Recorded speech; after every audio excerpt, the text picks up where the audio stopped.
قرآن مجید میں 7 مقامات پر قصہ آدم و ابلیس ہے۔ اللہ سے اس نے مہلت مانگی قیامت تک کے لیے کہ مجھے مہلت دے کہ میں ثابت کر سکوں کہ آدم اور اس کی ذریت، اس کی نسل تیری وفادار نہیں رہے گی، میں انہیں گمراہ کر کے چھوڑوں۔ قرآن کا ہر طالب علم جانتا ہے اللہ نے اسے مہلت دی، اور اس نے پھر جو دھمکی دی تھی بار بار آیا ہے، میں آدم کی نسل کا اغوا کر کے رہوں گا، انہیں گمراہ کر کے رہوں گا، ان پر سامنے سے حملہ کروں گا، پیچھے سے حملہ کروں گا، دائیں سے حملہ آور ہوں گا، بائیں سے حملہ آور ہوں گا، اور تو دیکھے گا اے پروردگار کہ تو نے جو مقام اور مرتبہ خلافت عطا کیا آدم کو، آدم کی ذریت اس کی اہل ثابت نہیں۔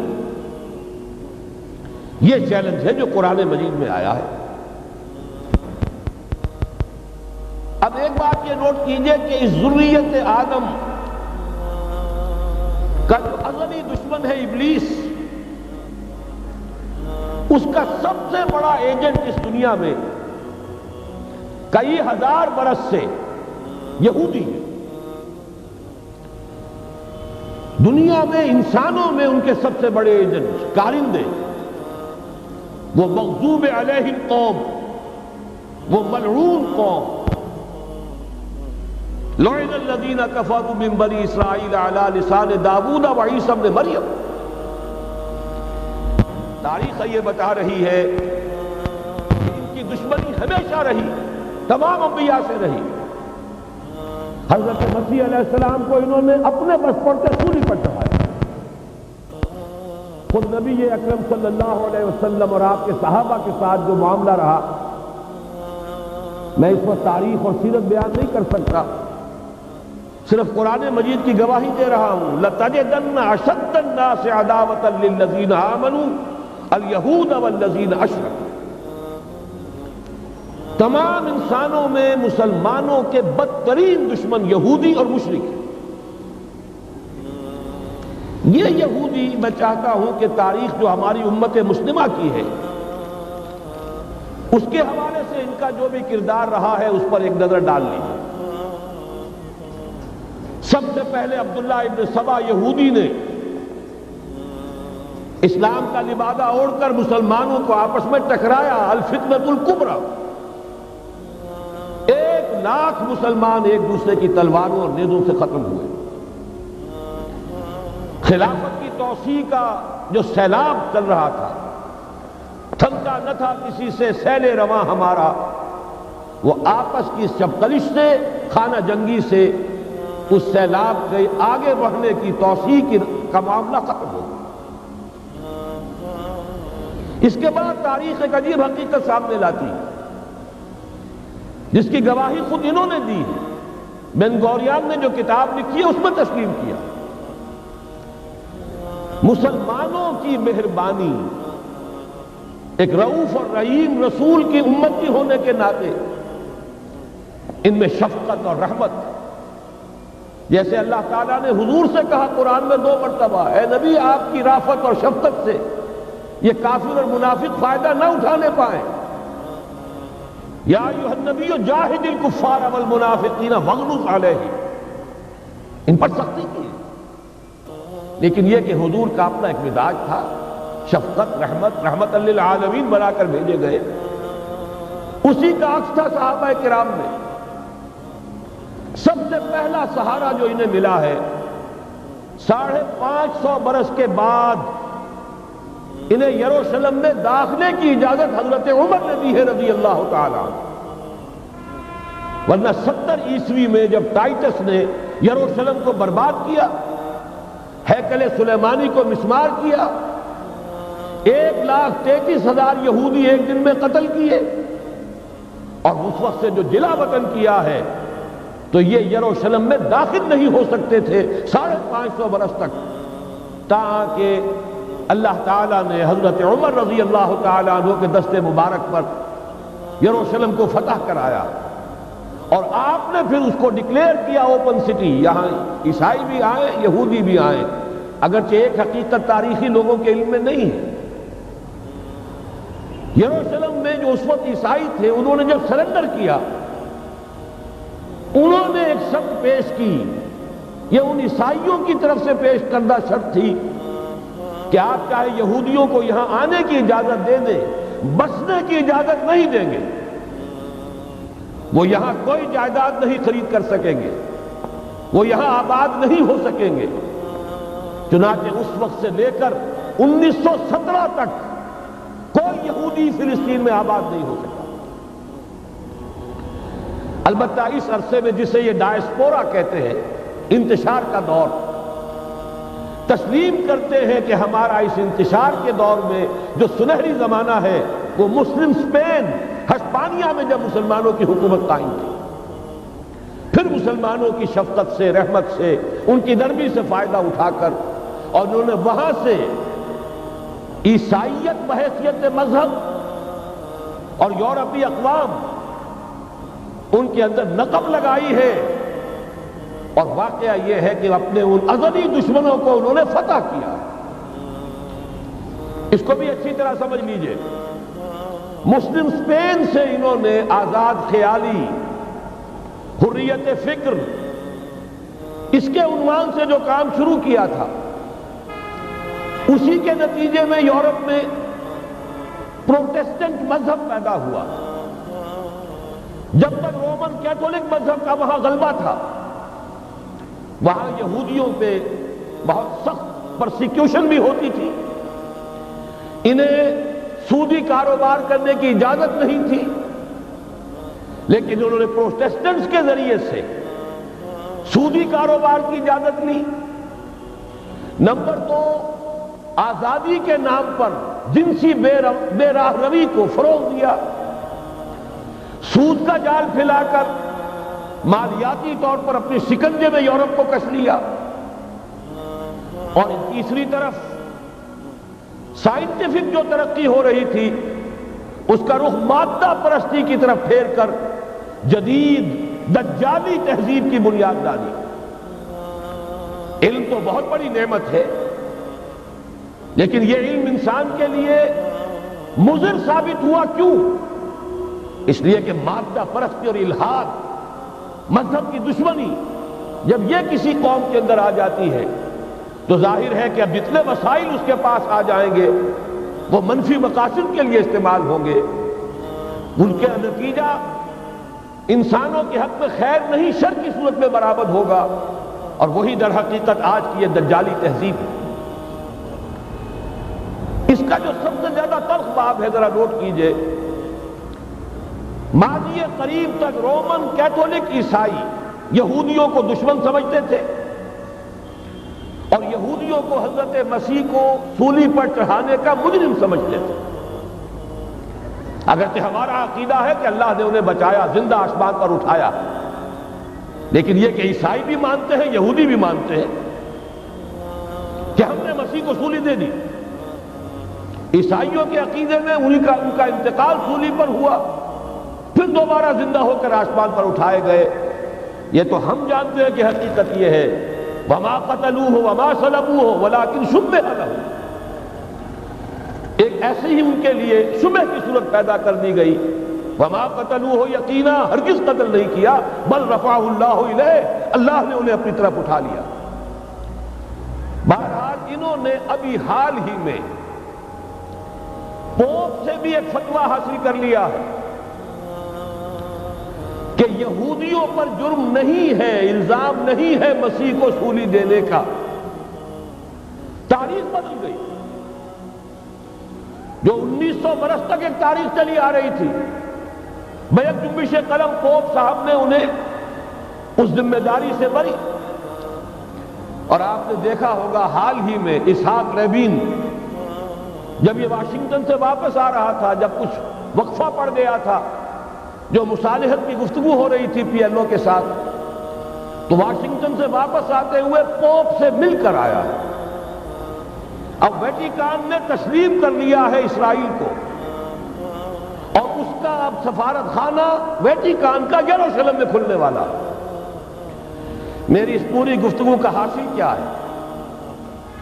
انہوں نے 3 pronged اٹیک کے ذریعے سے یورپ کو اور یورپ کے ساتھ اب امریکہ، ان دونوں کو اپنے شکنجے میں کش لیا ہے، فتح کر چکے ہیں۔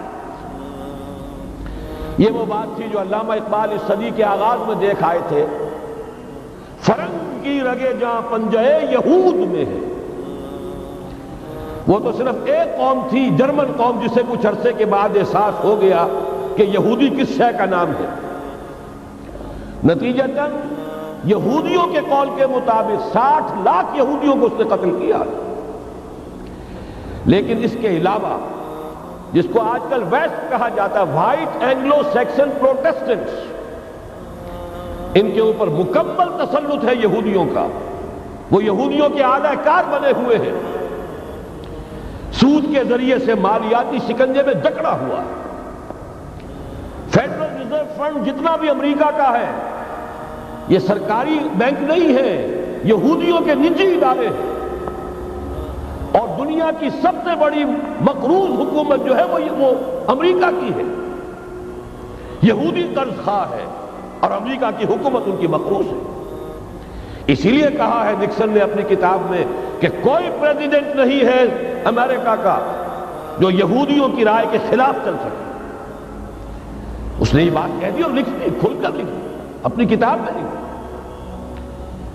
بہرحال اس کے ضمن میں جو انہیں آخری کامیابی حاصل ہوئی، اعلان بالفور 1917، یہودی آباد ہونے شروع ہو گئے، اور اصل میں اسی کے لیے خلافت کو منسوخ کرایا گیا۔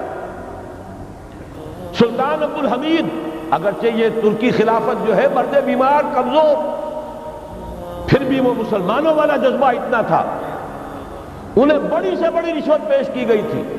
ظاہر بات ہے یہودیوں سے بڑھ کر رشوت دینے والا کون ہو سکتا، جن کے ہاں ایسے بینکر ہوں جو 40 بلین ڈالر کا ایک چیک لکھ سکیں۔ پھر یہ کہ ان پر سیاسی دباؤ بہت ڈالا گیا۔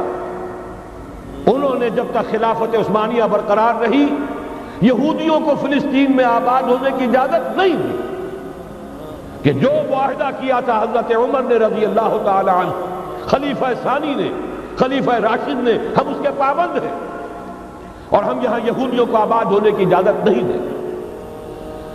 لہذا انہوں نے اس خلافت ہی کا بستر طے کرایا، اس لیے کہ نہ رہے بانس نہ بجے بانسری، نہ مسلمانوں کی وحدت ملی کی کوئی علامت دنیا میں باقی رہے، اور نہ مسلمان کسی مسئلے پر جمع ہو کر کوئی موقف اختیار کر سکے۔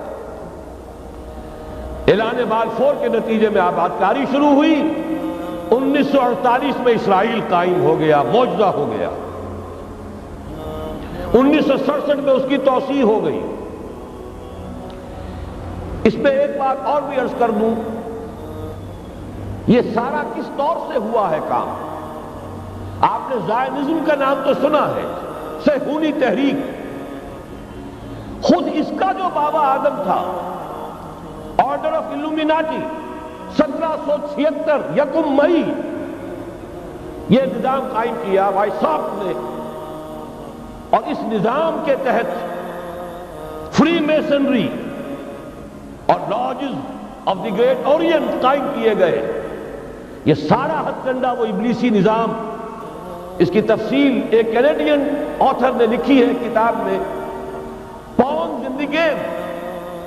یہ سارا دھندا ایک شیطانی چکر ہے، ابلیسی چال ہے، اور اس کے ذریعے سے اسرائیل قائم ہوا، اور اس کی توسیع بھی ہوئی 1967 میں۔ اب یہاں تک پہنچنے کے بعد ان کے پیش نظر بقیہ دنیا کی تسخیر اور اسے فتح کرنے کا معاملہ، اور سب سے بڑھ کر اسلام کی بیخکنی اور اس کا راستہ روکنا، یہ ان کے پیش نظر ہے۔ یریدون لیطفئوا نور اللہ بافواہہم۔ صورت اس وقت کیا ہے؟ یورپ اور امریکہ سے آپ مشرق کی طرف آئیے، پہلے عالم عرب ہے، عرب مسلم ورلڈ۔ مجھے یہ کہتے ہوئے سخت دکھ ہو رہا ہے، پورا عالم عرب وہ فتح کر چکے، وہ عرب ممالک کے جو اسرائیل کے ساتھ کسی میز پر بیٹھ کر گفتگو کرنے کو تیار نہیں تھے۔ آپ دیکھ رہے ہیں کہ لائن لگ گئی، کبھی صرف انور سادات نے ریکگنائز کیا تھا، پوری دنیا میں شور مچا تھا، اس پر لعنت ملامت ہوئی تھی۔ اب تو ایک ایک کر کے، وہ شاہ حسن ہو چاہے شاہ حسین ہو، اب تو وہاں سے ویزے ختم ہو رہے ہیں۔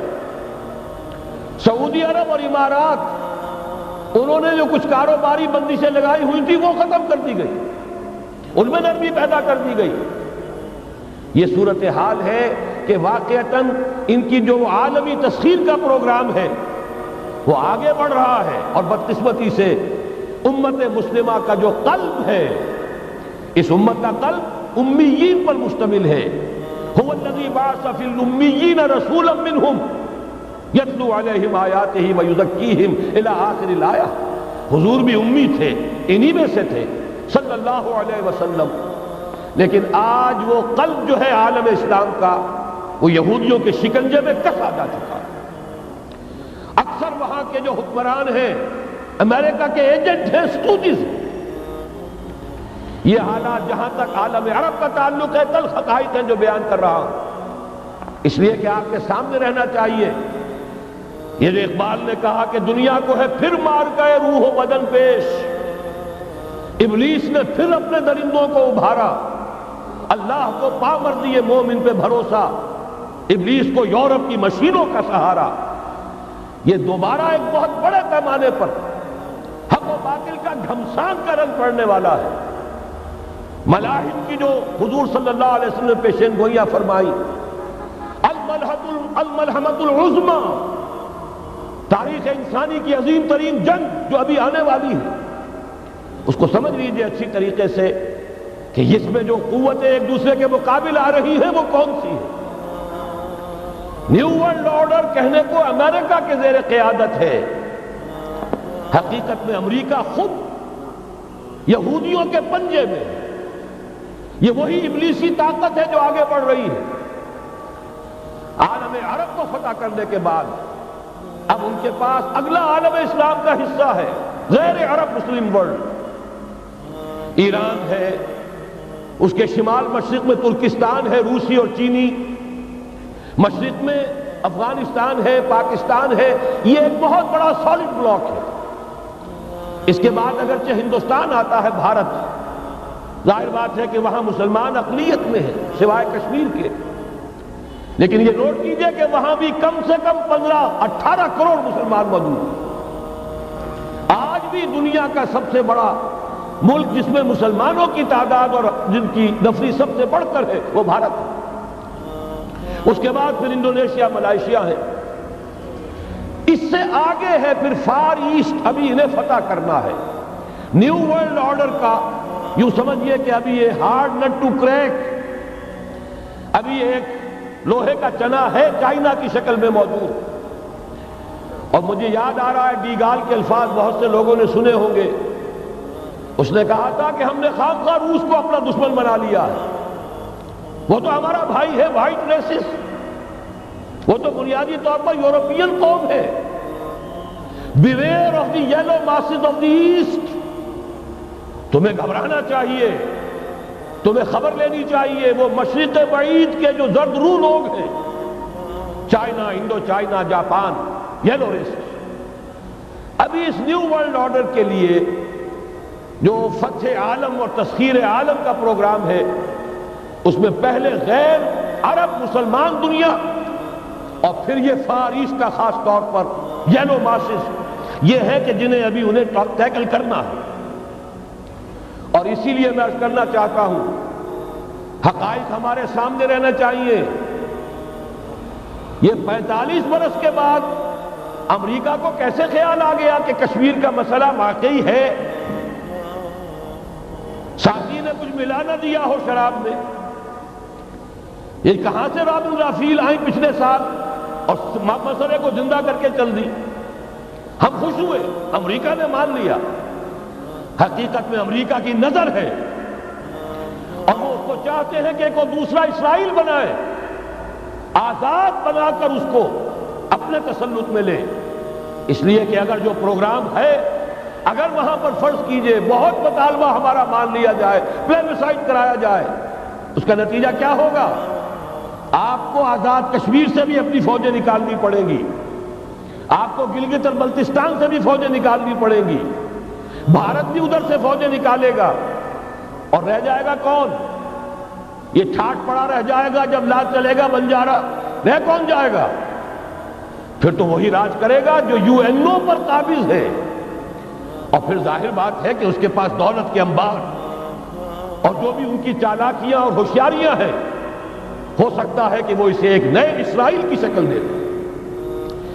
بہرحال ایک طرف تو بدی کی یہ قوتیں ہیں، اس کے مقابلے میں خیر کی قوت کون سی ہے؟ خیر کی توقع کہاں سے؟ اس سے پہلے کہ میں اس موضوع پر آؤں، اب میں آپ کے سامنے وہ نوید خلافت جو میری آج کی گفتگو کا عنوان ہے، اگرچہ کنٹراسٹ بہت بڑا ہے، حالات اتنے خراب، خیر کی کوئی امید نہیں، کہیں سے کوئی اچھی خبر نہیں آتی، لیکن یہ کہ وہ نوید خلافت سب سے پہلے تو انہی دونوں آیات کے حوالے سے واللہ متم نورہ ولو کرہ الکافرون، اللہ لازماً اپنے نور کا اتمام فرما کر رہے گا چاہے یہ کافروں کو کتنا ہی ناگوار ہو۔ وَمَكَرُوا وَمَكَرَ اللَّهُ وَاللَّهُ خَيْرُ الْمَاكِرِينَ، شر کی قوت اپنی چالیں چل رہی ہے، اللہ کی اپنی تدبیریں ہیں، جو آخری نتیجہ نکلنے والا ہے وہ کیا ہے؟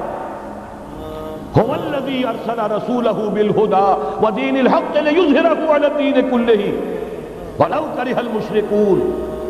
دیکھیے جب میں آیت آپ کو سنائی، مسلمانوں کے سب سے بڑے دشمن کون؟ یہودی اور مشرک۔ پہلی آیت میں یہودیوں کا تذکرہ ہوا، انہیں مشرک نہیں کہا، کافر کہا۔ یریدون لیطفئوا نور اللہ بافواہہم واللہ متم نورہ ولو کرہ الکافرون۔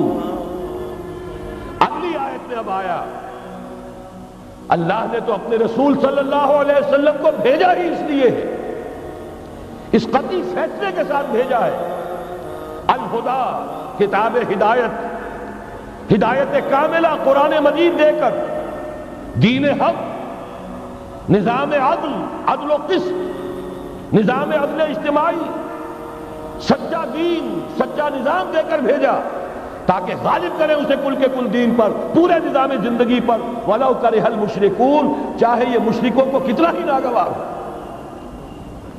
یہ بات تو ہو کر رہے گی، اور اس کو نوٹ کر لیجئے کہ چونکہ حضور کی بعثت ہوئی پوری نوع انسانی کے لیے، وَمَا أَرْسَلْنَاكَ إِلَّا كَافَّةً لِلنَّاسِ بَشِيرًا وَنَذِيرًا، جب تک پوری نوع انسانی پر اللہ کا دین غالب نہ ہو جائے، اس آیت مبارکہ میں اللہ کا جس فیصلہ کا اعلان کیا گیا ہے گویا کہ ابھی وہ پورا نہیں ہوا، ہونا ہے۔ اسی لیے کہا تھا اقبال نے، وقت فرصت ہے کہاں، کام ابھی باقی ہے، نور توحید کا اتمام ابھی باقی ہے۔